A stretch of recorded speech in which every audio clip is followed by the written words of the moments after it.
I've written the title of the book, Paul Writes, and then parentheses open, a letter, parentheses closed.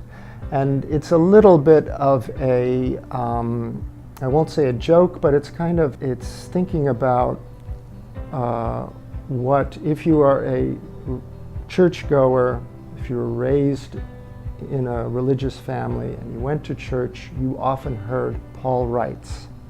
And then we heard a reading.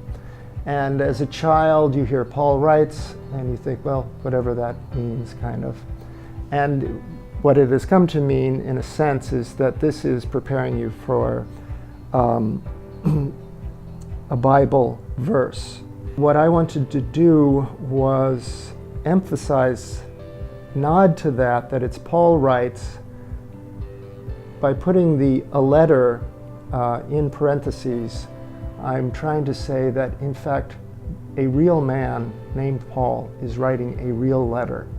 And when you are raised in a church, certainly I lost that awareness, because it becomes part of the form of going to church. And so I was trying to remove that a little bit from the form and make it, again, something to think about, the actuality of these letters. My own sense of who Paul was is that he was a very religious man, a scholar, a Jewish scholar, a thinker, and a very devoted man to the teachings of Jesus and to Jesus. I really feel like he does come through as this human person, Paul, because he always addresses his friends. You sometimes feel that he's a little bit, maybe a little bit lonely. Also, he gets angry, which I love, but he keeps coming back. He keeps coming back to the people he's been with and writes to them again. And it's a very human person. He's someone that I like. I think he's clearly a devoted, dedicated, tireless person. And when you read of his being on the ship that nearly founders, you get this sense of this person who's traveled and has seen a great deal, and he basically rallied everyone within the boat to get the boat to shore. So I like Paul very much. One thing, as an adult, before I read through the letters, I did have a sense that of Paul as being a very strict, authoritarian person, because we often think of him that way, that he is a giver of rules, a frowner upon of things or people or actions. I think when you read the letters, you see much more. He is much more broad than that in his thinking, and those moments of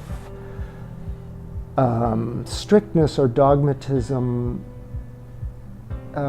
need not be the central aspect of him, of his writings. Since I knew I wanted to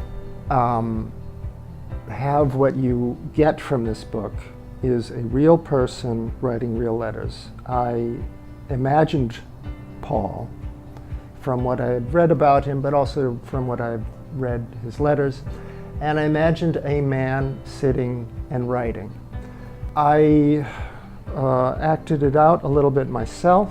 I imagined myself writing, and I knew that if I were writing, I would probably hold my nose or put my head down or look for inspiration like this, or eat a cookie, or think about something drinking wine.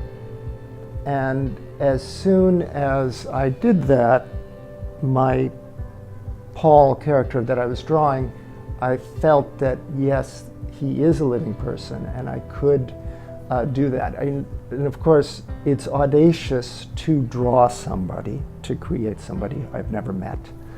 I looked at many statues and portraits of Paul that have come to us, you know.